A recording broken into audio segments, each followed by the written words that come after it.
Hello students, today we will have the explanation of the third part of the chapter. We are not afraid to die if we can all be together of Hornbill book. Now let's have this explanation which begins from page number 17 and it begins with I checked and rechecked my calculations. Now my dear students, Gordon Cook checked and rechecked his calculations and he had lost his main compass, his main magnetic compass with which he could actually check in which direction he is actually moving ahead. The ship which he is maneuvering is moving ahead, and I was using a spare one which had not been corrected for magnetic variation, and the magnetic compass which he had actually was not worthy, actually was not proper, because it had a deflux in the different and it was showing a different direction and it was not correct and it was giving a kind of a variation. Now I had made an allowance. Gordon Cook just checked in and he estimated that for this, and another estimate of the influence of the westerly currents. Currents means the flow of water, the movement of water of the ocean, in which direction and with which speed it is actually flowing, and just regarding that and checking the speed of the ship also with that. So by knowing these things, they would be actually be able to know with what speed they'll be able to reach that particular island whose name is Isle Amsterdam. Now, at about 2 p.m., I went to the deck and asked Larry to steer a course of 185 degrees. He went to Larry, and Gordon went to Larry and asked him to steer or to navigate or to turn the ship at an angle of 185 degrees. And if we were lucky, and I thought with a conviction which was he not sure of, he could expect to see the island at about 5 p.m. He expected, with all what he had studied and checked and rechecked his calculations, according to this checking and rechecking and all this study, he came to a point that it should be somewhere around the 5 p.m. that they should be able to reach that particular island. Then with a heavy heart, he went below and climbed on my bunk. He went to his own bed and amazingly, astonishingly dozed off, and he fell asleep. Now when he woke up, it was 6 p.m. Now my dear students, he thought that actually he would have that particular island at about 5 p.m. but it was 6 p.m. now, and it was growing dark, and I knew we must have missed the island. And what he thought, Gordon Cook thought actually that he must have missed the island with the sail we had left, and we couldn't hope back to beat into the westerly winds. They couldn't move back and change to the old direction, go back and turn the ship and go into that direction to get to that particular island, according to Gordon Cook. Now, at that particular moment, a tousled head, means an untidy head, appeared by my bunk. Bunk means bed. And can I have a hug? Jonathan asked. Jonathan, the son, asked from his father, can I hug you, Papa? And Jonathan asked, and Sue was right behind him. Suzanne was also over there to hug the father. Now, why am I getting a hug now? He asked. Gordon Cook asked why. There is a reason. I have left the island. It should have been at 5 p.m. that I should have been over there, but it's 6 p.m. and perhaps we are moving into a different direction, and certainly we have missed the island. We won't be able to reach that island again. With the westerly winds, we cannot hope back to that particular island, according to Gordon Cook. Now, can I have a hug? Jonathan asked, and Sue was along with him.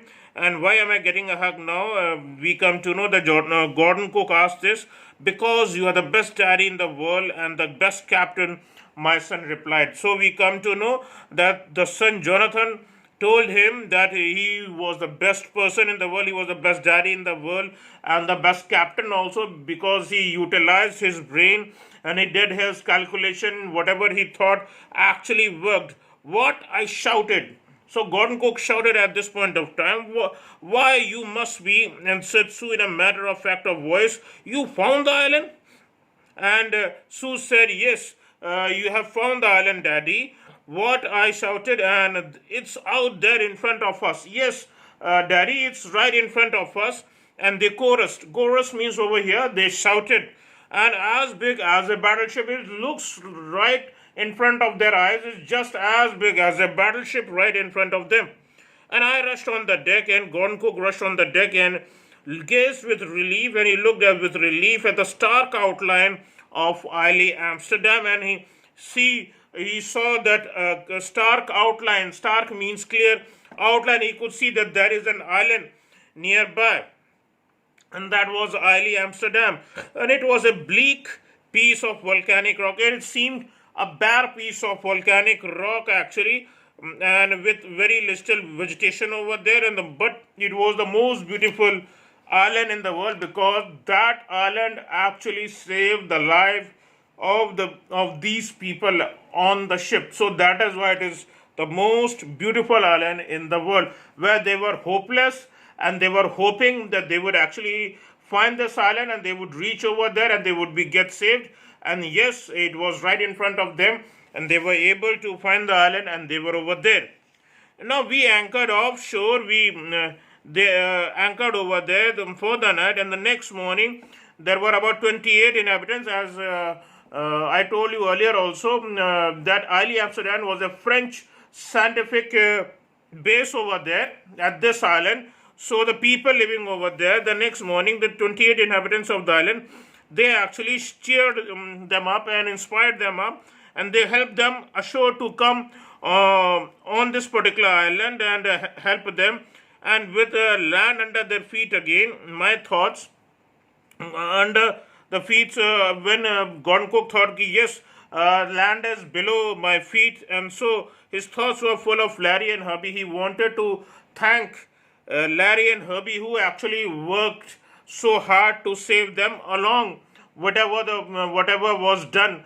The plan of action was taken by Gordon Cook. And Larry and Herbie and they were cheerful and optimistic. They were really very cheerful, encouraging also, and that made the journey really very wonderful for them, even in such a hopeless condition. And so my thoughts were full of Larry and Herb, cheerful and optimistic under the direst stress, in such a terrible stress where they were about to die with no hopes within them. So they were thinking how they could save themselves, and in such a situation, with a brilliant piece of action by all the whole team, so they were able to save themselves in such a terrible stress. And of Mary, who stayed at the wheel actually when Gordon Cook was with the children and doing other stuff also. So she was also a lovely companion, not just only as a wife, but also a lovely companion who worked at the steering wheel also for all those crucial hours, for all those critical hours. So she had been with her husband in all those critical hours. Most of all, I thought of a 7-year-old girl. What the main thing was, the father was thinking of Suzanne actually at this time, and she was thinking of the 7-year-old girl who did not want us to worry about a head injury. That was one of the things that propelled over here the narrator, that he should actually, when he was hopeless and he wanted to try again, so that he could do the best and try to save all of them. So in this way, we come to know that this girl was really very wonderful and actually propelled him in this way. Now, who didn't wanted to worry about her head injury, and which later on, in the following weeks, in the coming days, she had faced 6 minor operations to take that coagulation of blood that had coagulated over there and above the eye, and to remove that recurring blood and which was to remove that recurring blood. Recurring blood means actually when that particular clot was being trying to removed and the blood was taken out, again the blood used to come out and just it was used to coagulate over there. So 6 minor operations were done on Suzanne actually to save the eye so that that blood clot could be easily be removed and everything could come back to normal. Between the skin and the skull, it was between the skin and the skull, and of a 6-year-old boy who was not afraid to die, who was too young to actually say these words. We are not, the whole, as the title of the chapter is, we are not afraid to die if we can all be together. He was not worried of dying. He was just thinking, yes, they are all together. If they'll die together only. And that was the thing. These two main things of the daughter and of the son actually, that actually propelled and compelled the narrator over here, and Gordon Cook, who is Gordon Cook over here, and he did a wonderful piece of work with different actions and different all the things what he could do with his brain, checking his calculations and doing all the stuff the best he can do in such hopeless situation, and there they were able to save themselves, and everything proved really very lovely for them. With this we come to this end of this particular chapter. Thank you.